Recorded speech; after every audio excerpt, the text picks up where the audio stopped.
குடும்ப வாழ்க்கை என்று சொல்றத இஸ்லாம் எப்படி பார்க்கிறது என்றால் அதனை ஒரு இபாதத் என்ற அடிப்படையில் தான் பார்க்கும்.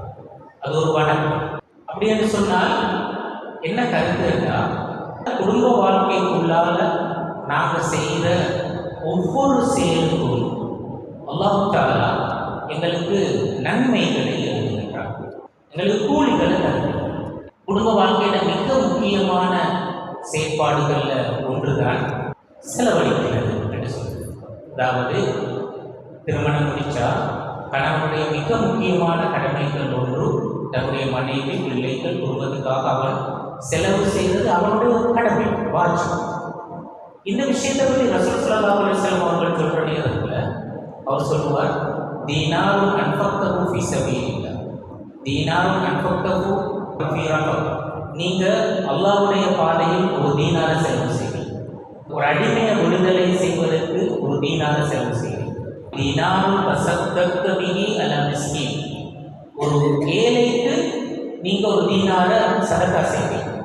தீனாரும் அன்ஃபக்தஹு அலா அஹ்லிக், உங்களுடைய குடும்பத்துக்காக நீங்கள் ஒரு தீனார கொடுக்கணும். இப்போ 4 விஷயங்களுக்கு நாங்கள் ஒரு தீனார் செலவழிச்சிருக்கோம். இந்த 4 விஷயங்களையும் இந்த 4லையும் எந்த விஷயத்துக்கு ஆக கூடுதலான நன்மை கிடைக்க போகிறது? அல்லது அன்ஃபக்தஹு அலா அஹ்லிக், நீங்கள் உங்களோட குடும்பத்துக்கு செலவு செய்த அந்த தீனார், அதற்காகத்தான் நீங்கள் கூடுதலான நன்மைகளை பெற்றுக்கொள்ள போகிறீர்கள் என்று ரசூல் ஸல்லல்லாஹு அலைஹி வஸல்லம்.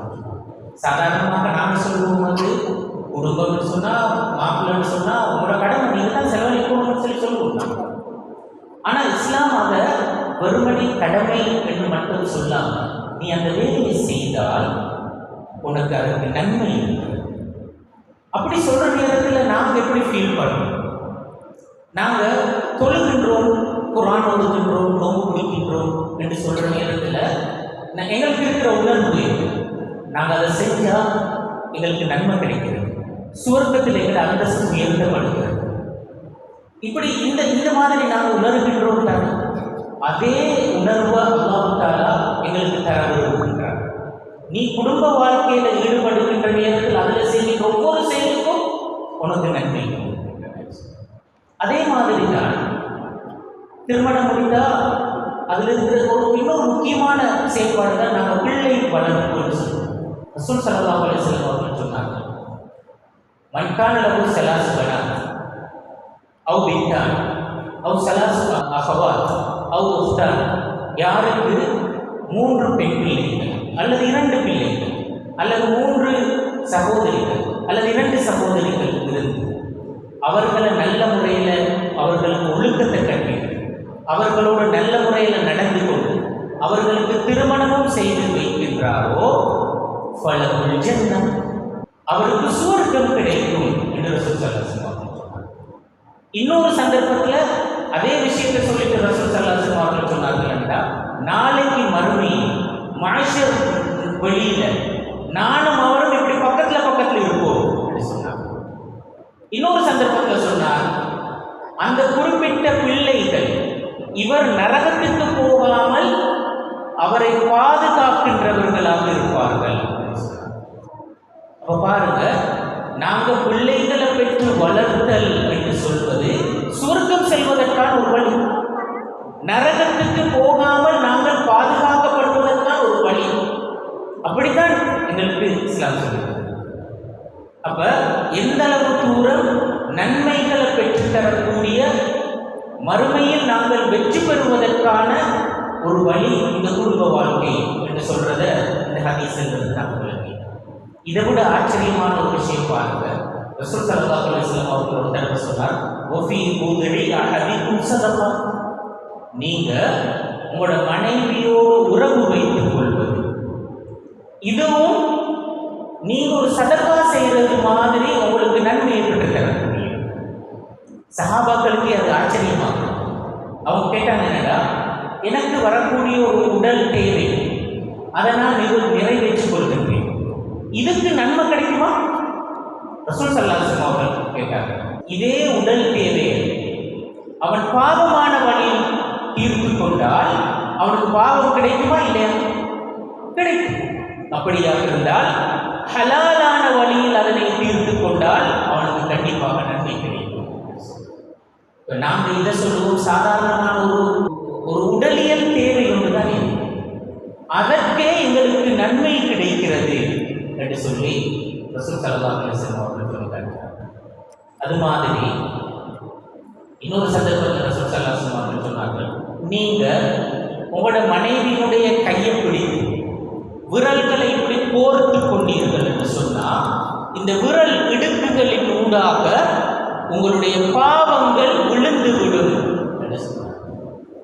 அப்ப ஒரு கணவன் மனைவியை தொடுதல் என்று சொல்றது டெய்லி நடக்க முடியுமான ஒரு விஷயம். அந்த தொடுகைக்கு எங்களுடைய பாவங்கள் மன்னிக்கப்படுகின்றன. அதே மாதிரி இன்னொரு சந்தர்ப்பத்தில் ரசூல் ஸல்லல்லாஹு அலைஹி வஸல்லம் அவர்கள் சொன்னார்கள், நீங்க உங்களோட மனைவியோடு ஜோக் பண்றீங்க, விளையாடுறீங்க, இப்படி நடந்து கொள்றதை பார்த்து அல்லாஹ் சந்தோஷப்படுவான். சந்தோஷப்படுறது மட்டுமல்ல, அவர்களுக்கு அதற்கு நன்மைகளை எழுதுகின்றான் என்று ரசூல் ஸல்லல்லாஹு அலைஹி வஸல்லம் அவர்கள் சொன்னார். இப்ப இந்த ஒவ்வொரு விஷயத்துக்கும் எங்களுக்கு நன்மைகள் இருக்கின்றன.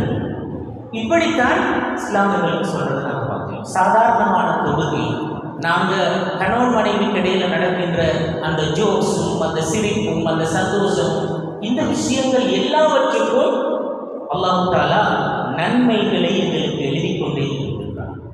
எங்களுக்கு எவ்வளோ பெரிய ஒரு தூண்டுதல் இருக்கின்றது, குடும்ப வாழ்க்கையை நாங்கள் முறையாக அழகாக ஹலாலாக செய்யணும்.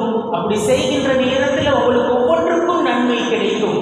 இதனூடாகவும் நீங்கள் சுவர்க்கத்துக்கு போக முடியும், சுவர்க்கத்துக்கு நெருக்கமானவர்களாக நீங்கள் மாற முடியும் என்று சொல்ற ஒரு நல்ல செய்தியைத்தான் எங்களுக்கு இந்த ஹதீஸ்களின் ஊடாக ரசூல் ஸல்லல்லாஹு அலைஹி வஸல்லம் அவர்கள் சொல்லி காட்டுகிறார். இதில் இருக்கின்ற இன்னொரு முக்கியமான விஷயம் என்னென்னா, வெறுமனே நன்மை கிடைக்கிறது மட்டுமா?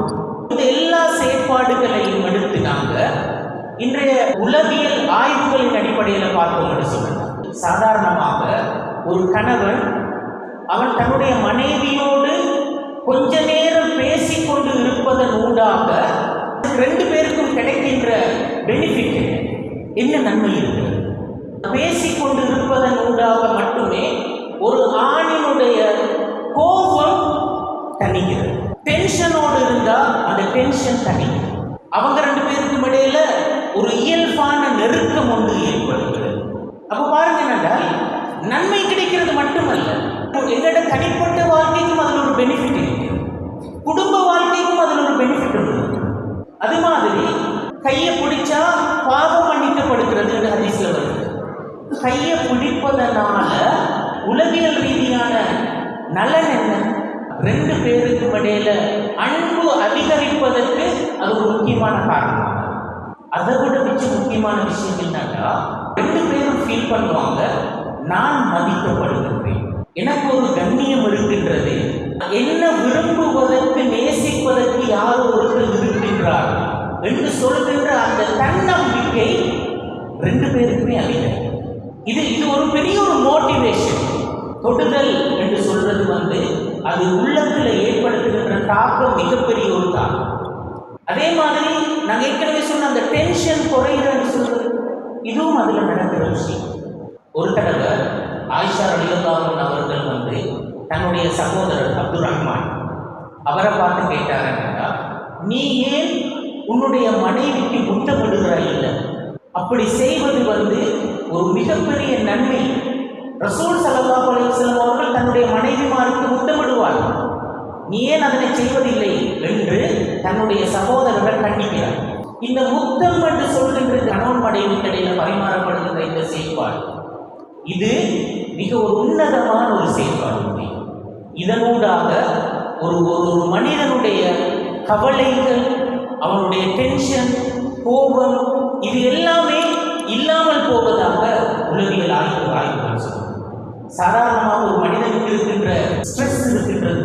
இந்த ஸ்ட்ரெஸ்ல 70% அதிகமான ஸ்ட்ரெஸ் இந்த முத்தம், ஆற கழுவுதல் போன்ற இந்த செயற்பாடுகளின் ஊடாக இல்லாமல் போவதாக உலகியல் ஆய்வுகள் பாருங்க என்றால் எங்களுக்கு இந்த செயற்பாடுகளூடாக எவ்வளோ நன்மை கிடைக்கிறது, அதே மாதிரி அவற்றின் ஊடாக எங்கள் குடும்ப வாழ்க்கைக்கும் தனிப்பட்ட வாழ்க்கைக்கும் நிறைய பிரயோசனங்களும் இருக்கிறது. நான் பார்க்கிறேன் இந்த விஷயத்தை தான் குர்ஆன் சொன்னது, وَمِنْ آيَاتِهِ أَنْ خَلَقَ لَكُم مِّنْ أَنفُسِكُمْ أَزْوَاجًا لِتَسْكُنُوا إِلَيْهَا.